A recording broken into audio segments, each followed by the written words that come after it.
নমস্কার বন্ধুরা, ডিজিটাল বাংলার আরও একটি নতুন পর্বে তোমাদের স্বাগত। আজকের ভিডিওর মাধ্যমে আপনাদের দেখাবো আপনারা 2025 সালে স্টুডেন্ট ক্রেডিট কার্ডের জন্য কিভাবে অ্যাপ্লিকেশন করবেন।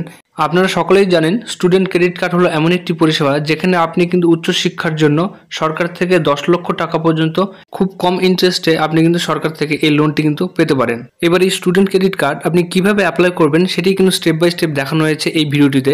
এর জন্য আপনাদের চলে আসতে হবে wbscc.gov.in। এটি একটি department of higher education, government of West বেঙ্গলের ওয়েবসাইট। এই ওয়েবসাইটে আসার পর স্টুডেন্ট ক্রেডিট কার্ড অ্যাপ্লাই করার জন্য প্রথমে আপনাদের কিন্তু রেজিস্ট্রেশন প্রক্রিয়াটি কমপ্লিট করতে হবে। তাই রেজিস্ট্রেশনটি করার জন্য উপরে দেখতে পাচ্ছেন স্টুডেন্ট রেজিস্ট্রেশন, এই অপশনটিতে কিন্তু আপনাদের ক্লিক করতে হবে। তাহলে কিন্তু আপনার সামনে দুটি অপশন চলে আসবে, যেখানে আপনাকে সিলেক্ট করতে হবে আপনি হায়ার এডুকেশনের জন্য পড়াশোনা করতে চাইছেন সেই ইনস্টিটিউটটি ইন্ডিয়ার মধ্যে না বাইরে। সেটি সিলেক্ট করে নিলেই আপনাদের সামনে একটি রেজিস্ট্রেশন ফর্ম ওপেন হয়ে যাবে। এখানে প্রথমেই বেসিক অংশে কিন্তু অ্যাপ্লিকেন্ট নেম এখানে আপনারা বসিয়ে দেবেন। এরপর মিডল নেম, লাস্ট নেম যেটি রয়েছে সঠিকভাবে বসিয়ে দেবেন। এরপর ডেট অফ বার্থ এবং জেন্ডার যেটি রয়েছে সেটি বসাবেন। এরপর নিচে আধার নাম্বার অংশে কিন্তু সঠিকভাবে আধার নাম্বারটি বসিয়ে দেবেন। এরপর বর্তমানে আপনি কী নিয়ে পড়াশোনা করছেন সেটি কিন্তু এখানে বসাতে হবে। এর জন্য প্রোগ্রাম টাইপ এই অংশে আপনি ক্লিক করবেন, তাহলে কিন্তু সব কোর্সগুলি এখানে খুলে যাবে। এখানে যদি আপনি কলেজে পড়াশোনা করে থাকেন তাহলে কিন্তু ইউজি সিলেক্ট করে নেবেন, অথবা যদি আপনি এইচএস বা উচ্চ মাধ্যমিক করছেন সেক্ষেত্রে কিন্তু স্কুল সিলেক্ট করে নেবেন। সেক্ষেত্রে যদি আপনি কলেজ হয় কলেজ সিলেক্ট করে নেবেন। এরপর প্রোগ্রাম টাইপে আপনি কী ধরনের প্রোগ্রাম করছেন, বিএ বা বিএসসি বা বিটেক করছেন সেটি কিন্তু আপনারা কিন্তু সিলেক্ট করে নেবেন। এরপর আপনাদের সেই ইনস্টিটিউটটি কোন স্টেটে সেটি সিলেক্ট করে নেবেন। এরপর আপনি ডিস্ট্রিক্ট সিলেক্ট করবেন। এরপর এই অংশে এসে কিন্তু আপনার ইনস্টিটিউটের নামটি সিলেক্ট করে নিতে হবে। এরপর কন্ট্যাক্ট ডিটেলস অংশে মোবাইল নাম্বার এবং ইমেল অ্যাড্রেস সঠিকভাবে বসিয়ে নেবেন। নেওয়ার পর নিজের ইচ্ছামতো পাসওয়ার্ডটি সেট করে নিয়ে রেজিস্টার এই অপশনে ক্লিক করলেই আপনাদের সেই মোবাইল নাম্বারে কিন্তু ওটিপি চলে যাবে। ওটিপিটি বসিয়ে ভেরিফাই করলেই কিন্তু আপনাদের রেজিস্ট্রেশন একটি নাম্বার পড়ে যাবে, সেটি কিন্তু আপনারা কপি করে রাখতে পারেন। এরপর এই পেজে লগ ইন হওয়ার জন্য উপরে দেখতে পাচ্ছেন স্টুডেন্ট লগ ইন বলে যে অপশনটি রয়েছে, আপনারা এই অপশনটিতে ক্লিক করলে আপনাদের সামনে কিন্তু এরকম একটি উইন্ডো খুলে যাবে, যেখানে কিন্তু আপনাদের ইউজার আইডিটি পেলেন সেটি বসাবেন এবং পাসওয়ার্ড দিয়ে ক্যাপচা অংশে ফিল করে লগ ইন অপশনে ক্লিক করলেই আপনাদের মোবাইল নাম্বারে একটি ওটিপি চলে যাবে। ওটিপিটি বসিয়ে সঠিকভাবে ভ্যালিডেট করলেই আপনাদের সামনে কিন্তু মেন ফর্মটি ওপেন হয়ে যাবে। এখানে 4টি স্টেপ কিন্তু আপনাদের কমপ্লিট করতে হবে। তার মধ্যে কিন্তু রেজিস্ট্রেশন প্রসেস সেটি ডান হয়ে গেল। এরপর নিচে অ্যাপ্লাই নাও এই অপশনটি ক্লিক করলে কিন্তু আপনাদের মেন অ্যাপ্লিকেশন ফর্মটি ওপেন হবে। সেখান থেকে কিন্তু আপনাদের এই 3টি যে আরও অপশন রয়েছে সেগুলি কিন্তু কমপ্লিট করতে হবে।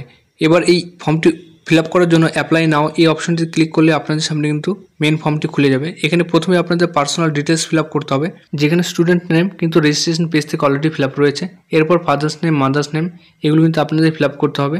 এরপর কো বরোয়ার অর্থাৎ লিগাল গার্জিয়ানস নেম কিন্তু আপনাদের এখানে বসাতে হবে। সেক্ষেত্রে father's name, first name, last name, middle name হিসেবে কিন্তু আপনারা এখানে বসিয়ে দিতে পারেন, অথবা আপনার যদি কোনো লিগাল গার্জিয়ান থাকে তার নামও কিন্তু এখানে বসাতে পারেন। এরপর আপনাদের mobile number, date of birth কিন্তু অলরেডি রেজিস্ট্রেশন পেজ থেকে দেওয়াই রয়েছে, সেটি কিন্তু আপনারা এখান থেকে চেঞ্জ করতে পারবেন না। এরপর রিলেশনশিপ অফ কো বরোয়ার, অর্থাৎ আপনাদের যে লিগাল গার্জিয়ান দিচ্ছেন তার সঙ্গে কী রিলেশন রয়েছে সেটি কিন্তু আপনাদের সিলেক্ট করতে হবে।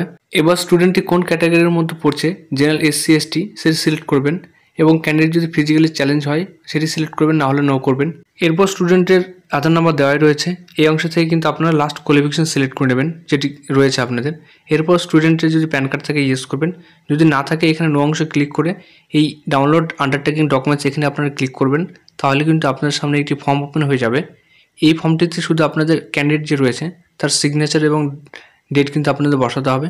বসিয়ে কিন্তু স্ক্যান করে এই কপিটি কিন্তু প্যান কার্ডে যেয়ে আপনাদের আপলোড করতে হবে, যেখানে ইনকাম ট্যাক্স ডিপার্টমেন্টকে আগাম ইনফর্ম করে রাখছেন যে প্যান কার্ডের আগে আপনি লোনটি নিতে চাইছেন। এরপর আপনারা নিচের দিকে চলে আসবেন, দেখতে পাচ্ছেন এখানে এজ প্রুফ হিসেবে আপনারা আধার কার্ড, ডেট অফ বার্থ অথবা যে ডকুমেন্টস রয়েছে সেটি কিন্তু সিলেক্ট করে দিতে পারেন। এরপর কো বরোয়ার ডিটেলস আপনাদের ফিল আপ করতে হবে।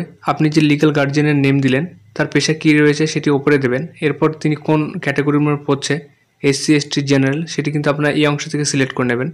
এরপর আপনারা কো বরোয়ারের মোবাইল নাম্বার এবং কো বরোয়ারের জেন্ডার কী রয়েছে এবং তার অ্যাড্রেস প্রুফ হিসেবে কী ডকুমেন্টস দেবেন সেটি সিলেক্ট করে নেবেন এবং সেই ডকুমেন্টসটি সিলেক্ট করে নেওয়ার পাশাপাশি তার নাম্বারটি কিন্তু পাশের ঘরে আপনাদের সঠিকভাবে বসিয়ে দিতে হবে। এরপর গার্জিয়ানের প্যান কার্ড যদি থাকে তাহলে ইয়েস করবেন, যদি নো থাকে আবারও ফর্মটি ডাউনলোড করে কিন্তু গার্জিয়ানকে দিয়ে সই করে আবারও আপলোড করতে হবে। যদি ইয়েস থাকে তাহলে কিন্তু আপনাদের প্যান কার্ডটি এখানে নাম্বারটি সঠিকভাবে বসিয়ে দেবেন। এরপর নিচের দিকে যেটি বলা হচ্ছে, do you want to submit ITR for last 2 year co borrower, অর্থাৎ আপনার যে গার্ডিয়ান নামটি দিলেন তিনি লাস্ট 2 বছর ইনকাম ট্যাক্স সাবমিট করেছে কিনা সেটি কিন্তু আপনারা বসাবেন।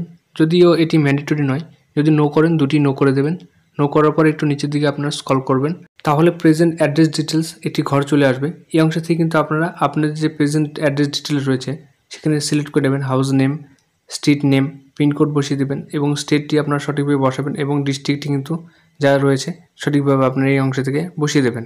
এরপর পার্মানেন্ট অ্যাড্রেস ডিটেলস এই অংশ থেকে কিন্তু আপনারা সেই অংশগুলি ফিল আপ করে দেবেন। আবারও এই অংশে একটি ডিটেলস কিন্তু আপনাদের এক্সট্রা ফিল আপ করতে হবে, সেটি হলো অ্যাসেম্বলি। এই অংশে ক্লিক করে কিন্তু আপনারা যে অ্যাসেম্বলিতে বসবাস করছেন সেটি কিন্তু সিলেক্ট করে দেবেন।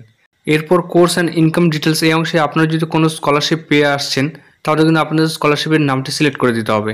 যদি পান তাহলে ইয়েস করবেন, তারপর স্কলারশিপের নাম, স্কলারশিপ আইডি নাম্বার এবং কত টাকা পাচ্ছেন সেটি কিন্তু আপনাদের সব ডিটেলস এখানে ফিল আপ করতে হবে। স্কলারশিপ টাইপ কী রয়েছে, যদি নো করেন তাহলে কিন্তু আপনাদের কিছু দেওয়ার দরকার নেই। অ্যানুয়াল ইনকাম অংশে আপনাদের গার্জিয়ানের অ্যানুয়াল ইনকাম এখানে বসাতে হবে।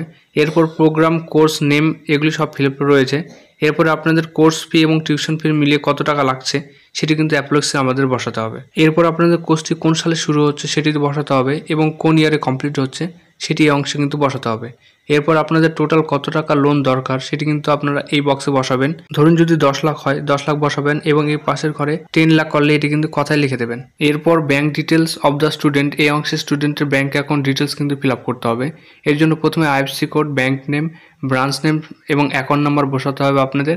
এরপর আপনি কোন ব্যাঙ্ক থেকে লোনটি নিতে চাইছেন সেটি কিন্তু এই বক্স থেকে সিলেক্ট করে নিতে হবে। এই বক্সে ক্লিক করলে সব ব্যাংকেরই নাম আপনারা দেখতে পাবেন। এখান থেকে আপনাদের পছন্দ মতো বা যেটি সুবিধা হবে সেটি কিন্তু আপনারা বসিয়ে দিতে পারেন, অথবা আপনাদের যে ব্যাঙ্কে অ্যাকাউন্ট রয়েছে সেই ব্যাঙ্কটিও কিন্তু এখানে বসাতে পারেন। এরপর সেই ব্যাংকের ব্রাঞ্চ নেমটি কিন্তু আপনারা বসিয়ে দেবেন সঠিকভাবে। এরপর bank details of the co borrower অর্থাৎ আপনাদের যে গার্জিয়ানের নাম দিয়েছিলেন তার ব্যাঙ্ক ডিটেলস কিন্তু এখানে ফিল আপ করতে হবে। এর জন্য IFSC code, bank name, branch name এবং অ্যাকাউন্ট নাম্বার কিন্তু আপনারা সঠিকভাবে এই অংশ থেকে ফিল আপ করে নেবেন। এরপর সেভ অ্যান্ড কন্টিনিউ এই অপশনটিতে আপনারা ক্লিক করবেন, তাহলে কিন্তু দেখতে পাচ্ছেন যে data has been save successfully অর্থাৎ ডাটাগুলি সেভ হয়ে গেল। এরপর আপনাদের কিন্তু ডকুমেন্টস আপলোড করতে হবে। প্রথমে দেখতে পাচ্ছেন ক্যান্ডিডেট ফটোগ্রাফ আপলোড করতে হবে এই অংশ থেকে। এরপর ক্যান্ডিডেটের সিগনেচার আপলোড করতে হবে। এরপর ক্যান্ডিডেটের আধার কার্ড, ফর্মটি ফিল আপের সময় যে তথ্য দিয়েছিলেন তার ভিত্তিতে যে ডকুমেন্টস সেগুলি কিন্তু উপরে শো হয়ে গেছে এবং বাঁদিকে ক্যান্ডিডেট ডিটেলসের তথ্য আপলোড করবেন এবং ডান দিকে কিন্তু আপনাদের গার্জিয়ানের তথ্য আপলোড করবেন। এই সমস্ত তথ্য কিন্তু আপনাদের 400 কেবির মধ্যে আপলোড করতে হবে এবং মিনিমাম 50 কেবি এবং ম্যাক্সিমাম যেটি সাইজ কিন্তু 400 কেবির মধ্যে হতে হবে। এরপর আপনাদের ইনস্টিটিউটের দুটি ফর্ম কিন্তু এখানে আপলোড করতে হবে। প্রথমে কিন্তু অ্যাডমিশন রিসিপ্ট যেটি রয়েছে সেটি কিন্তু আপলোড করবেন প্রথমটিতে, এবং পরেরটিতে প্রসপেক্টাস বা সার্টিফিকেট যেটি রয়েছে যেটিতে কিন্তু admission fee, examination fee, hostel fee মানে সব ফি মিলিয়ে কত টাকা হচ্ছে এরকম একটি ক্যালকুলেশন শিট কিন্তু আপনাদের এই অংশ থেকে আপলোড করতে হবে, যেটি কিন্তু ইনস্টিটিউট ইস্যু করবে বা সার্টিফাইড করে দেবে। এরপর নিচের দিকে দুটি চেকবক্স রয়েছে সেগুলো কিন্তু আপনারা টিক দিয়ে দেবেন। এরপর সেভ অ্যান্ড কন্টিনিউ এই অপশনটিতে ক্লিক করবেন, তাহলে কিন্তু আপনাদের অ্যাপ্লিকেশনটি সাকসেসফুলি আপলোড হয়ে যাবে এবং সমস্ত তথ্য আপলোড হয়ে গেলে নিচের দিকে দেখতে পাচ্ছেন মেন সাবমিশন বলে একটি অপশন রয়েছে বা সাবমিট অ্যাপ্লিকেশন। এই অংশে সাবমিট অ্যাপ্লিকেশনে ক্লিক করলে কিন্তু আপনার অ্যাপ্লিকেশনটি সাবমিট হয়ে যাবে। এরপর আপনারা ডাউনলোড অ্যাপ্লিকেশন ডিটেলস এই অংশে ক্লিক করবেন, তাহলে আপনাদের সামনে কিন্তু ফর্মটি চলে আসবে। এটি একটি 3 পাতার ফর্ম, এটি আপনারা ডাউনলোড করে প্রিন্ট করে নেবেন। তার সঙ্গে যে ডকুমেন্টস কিন্তু আপনারা আপলোড করলেন সেই সব তথ্য দিয়ে কিন্তু আপনারা ইনস্টিটিউটে জমা করবেন।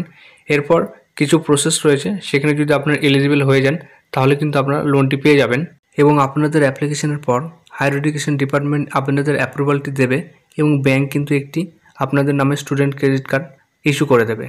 আর এইভাবেই কিন্তু আপনি বাড়ি বসে মোবাইল অথবা ল্যাপটপের সাহায্যে কিন্তু খুব সহজে স্টুডেন্ট ক্রেডিট কার্ডের জন্য অ্যাপ্লিকেশন করতে পারেন। তাই ভিডিওটি যদি ভালো লেগে থাকে অবশ্যই লাইক, শেয়ার, কমেন্ট করবেন এবং বন্ধুদের মধ্যে বিষয়টি কিন্তু অবশ্যই শেয়ার করে দেবেন। এবং সবশেষে ভিডিওটি দেখার জন্য ধন্যবাদ।